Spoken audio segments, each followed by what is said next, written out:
Lucy and her father Gerald had been looking forward to their father-daughter road trip for months. Gerald had just retired, and Lucy, who was taking a break from her studies, thought it would be a perfect time to reconnect. They decided on a scenic route through the dense woods of the Pacific Northwest, a place known for its breathtaking views and serene landscapes.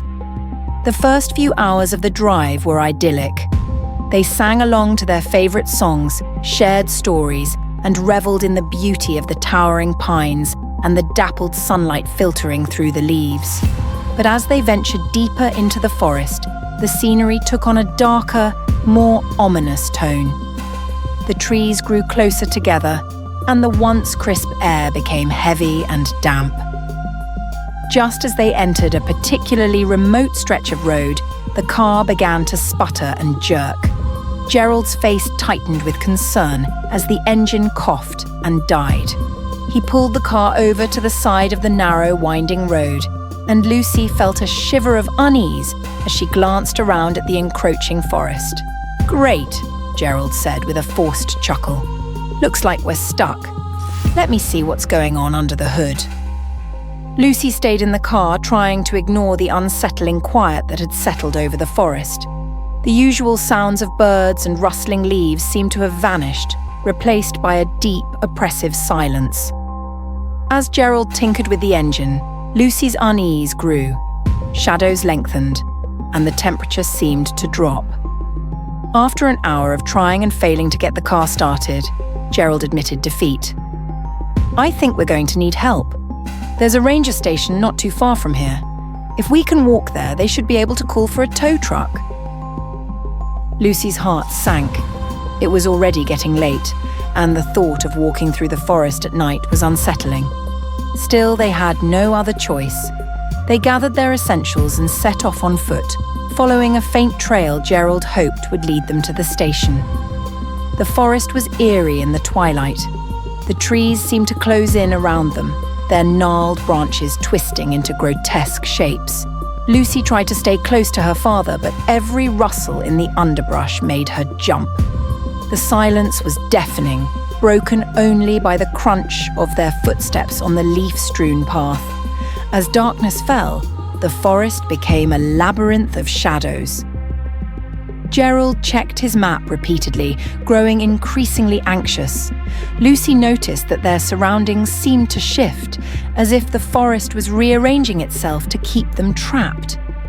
The trail they had been following seemed to be leading them in circles. Suddenly they came across an old, dilapidated cabin. Its windows were shattered, and the wooden walls were covered in creeping vines. Gerald suggested they take shelter there for the night and continue in the morning. Though Lucy was reluctant, she agreed. They entered the cabin, their flashlights casting eerie shadows on the rotting walls. The interior was even more unsettling. The floor was littered with broken furniture and old, tattered newspapers. An old rocking chair sat in the corner, its movements slow and creaky, as if someone had recently used it. The air was thick with dust and the faint smell of decay. As they settled down for the night, Lucy couldn't shake the feeling of being watched. She heard faint whispers and the creaking of floorboards, but when she looked around, there was no one there. Exhausted, they eventually fell asleep. In the middle of the night, Lucy woke to a strange noise. The whispers had grown louder, and the rocking chair in the corner was moving on its own. She nudged Gerald awake, and they both listened intently. The whispers seemed to be coming from all directions, their voices indistinguishable but filled with malice. Suddenly, the door to the cabin burst open with a deafening bang. A chilling wind swept through the room, extinguishing their flashlights. In the darkness, Lucy could make out shadowy figures moving outside. Their forms were indistinct, but their presence was unmistakably hostile. Gerald grabbed Lucy's hand and they stumbled out of the cabin, the cold wind biting at their skin. They ran blindly through the forest, their only guide the faint moonlight filtering through the canopy. The whispers followed them, growing louder and more insistent. Lucy felt as though the very trees were closing in on them, their branches reaching out like skeletal fingers. After what felt like hours of running, they emerged onto a gravel road. Exhausted and terrified, they collapsed onto the road, their breaths coming in ragged gasps. Just as hope seemed lost, a pair of headlights appeared in the distance. A passing truck, driven by a kindly old man, stopped to help them. As they were driven back to civilization, Lucy glanced back at the forest.